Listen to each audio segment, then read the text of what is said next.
Welcome to Old Guys Gentlemen Flex Fountain Pens. And this is episode number 52. And today I'm going to be covering my Wahl Eversharp Skyline collection. These are all standards.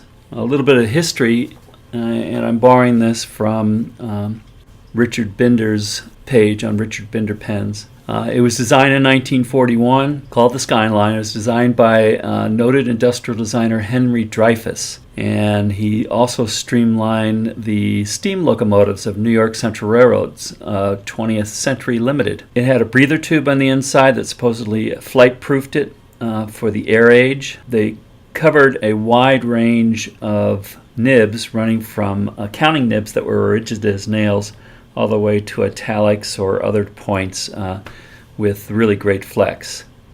Made a variety of sizes, the smallest one being the Demi, that was about 4 7/8 inch long, and the Standard, which is 5 1/4 inches long. And that varied a little bit. The length of the pens you see here varies by about 1/10 of an inch. And then they also had the Executive, which is 5 5 inches long. Pens are made between the years of 1941 and 1949. They were made both of celluloid and polystyrene. The polystyrene was a more modern plastic, but they tend to lose their color over the years. The pens you see here were all made of celluloid, which means that over time they gas off and the plastic will become brittle and there'll be cracks.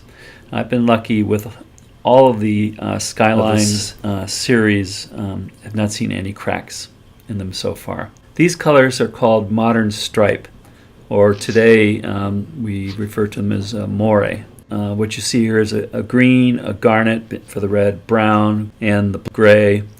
One interesting thing is that these modern stripe models were, because they were made of, or I think because they were made of an older, less fashionable plastic, were considered to be economy models. I've seen that on other pens as well. It's like the lower class model, the Moire. I like it. I don't know what that says about me. Okay, now we'll have a little bit closer look at these pens. This is the gray Moire, a gray modern stripe pen, evidently owned by Maurice Fife at one point. I always think that's kind of cool when I see that. Black top. This is the nib. It also has a little see-through section. They all don't have this. Sometimes the bags will cover up the point where you can see it, but that is very definitely a see-through area right in there that you can see through. There's no designation on the pen nib at all except at 14K. I believe this one looks a little bit longer than some of the other ones, and maybe that's an insertion thing, but I think the nibs are all a little bit different. Of course, over the years, you don't know if people have substituted anything or not, and they're all pretty flexy. And I'll show you that when I write with them. This is another gorgeous one. Actually, I think these are all gorgeous. But this is the brown. Real nice, rich brown. You can see how this one looks a little bit different than the other one.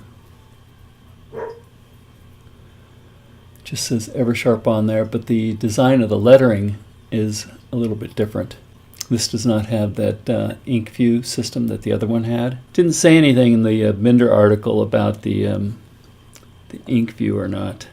This is a green one. I think I might be doing these in the order that I like them, but I like them all a lot. This design just really captures my eye.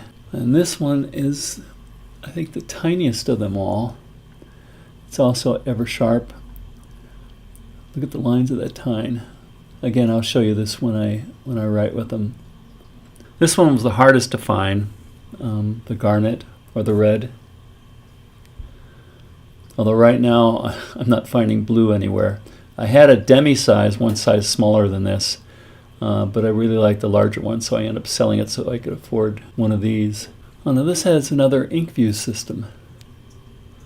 It also says Eversharp 14K on it. I'm back for the writing demonstration, but first a word from our sponsors. The lovely people at TiltWell which happens to be my little company, which actually is just a 3D printer down in my basement. But I make these cool things that you can use to make your fountain pen usage a little bit more enjoyable.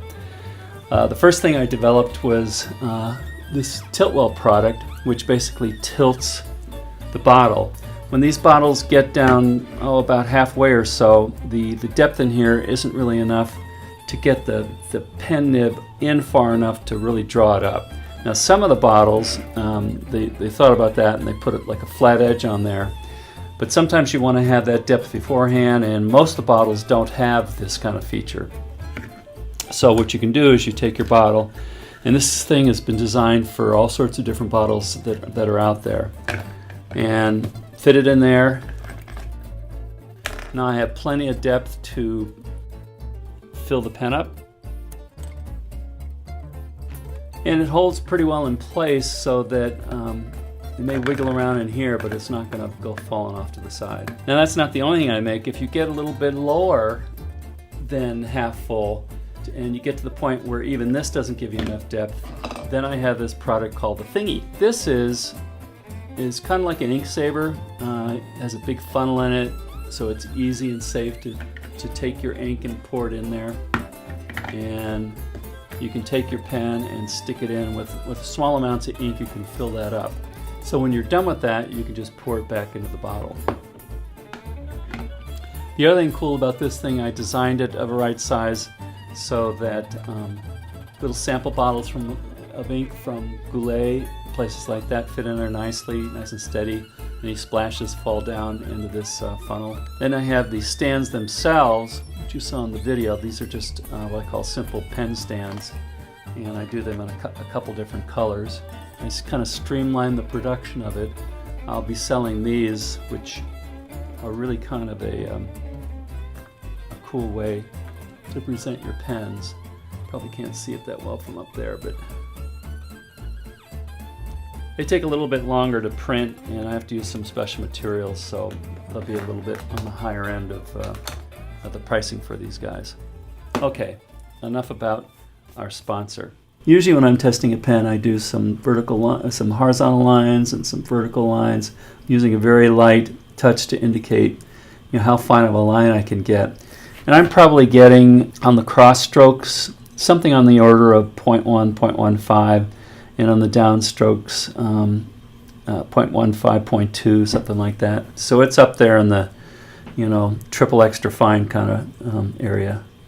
And then I kind of do a gradual increase in pressure, so you can see the amount of flex. So it's not a super flexor, it's not a wet noodle, but it's definitely a nice full flex pen. There's a little bit of feedback. Of course, any pen you get of this series is going to have a nib that performs a little differently. Nice, and the nibs on all these guys are really nice. How about a sentence, or part of a sentence?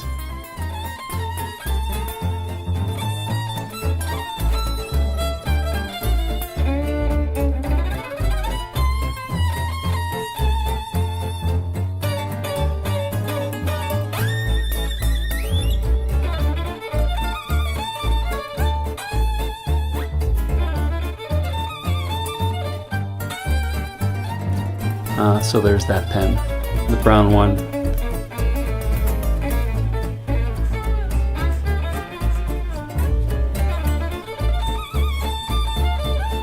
This one's a little firmer.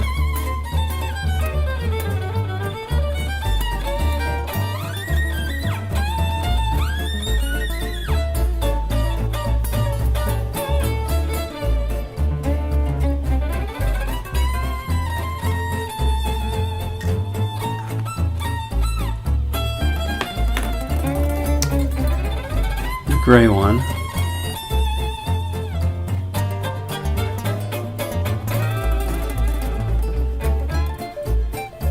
Not as fine as the first one. Actually, this has about the same firmness as the See if I can actually spell the this time.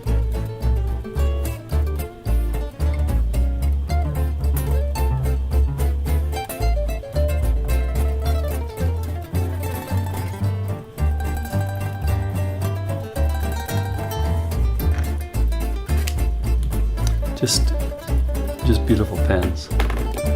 And finally, the green one.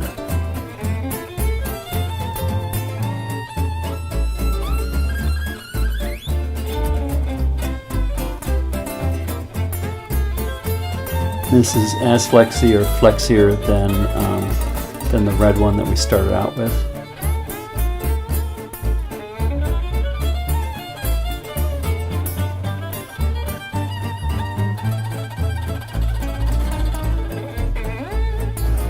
Forgotten how to spell quick.